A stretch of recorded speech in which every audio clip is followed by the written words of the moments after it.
হৃদয় আমার প্রকাশ হলো অনন্ত আকাশে।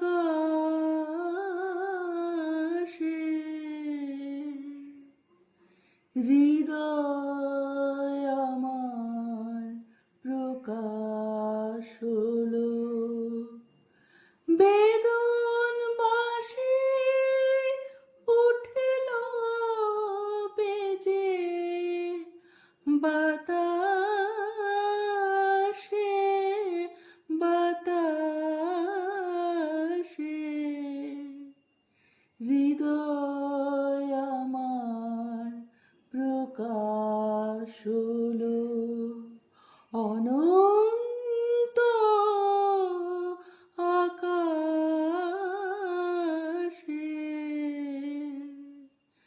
হৃদয় আমার প্রকাশ হলো। আজ 22শে শ্রাবণ, শ্রদ্ধেয় কবিগুরু রবীন্দ্রনাথ ঠাকুরের প্রয়াণ দিবস। তাঁরই সমাধিস্থলে দাঁড়িয়ে আমার এই শ্রদ্ধাঞ্জলি। যদি কিছু ভুল ত্রুটি হয়ে থাকে তার জন্য আমি ক্ষমা প্রার্থী। নমস্কার।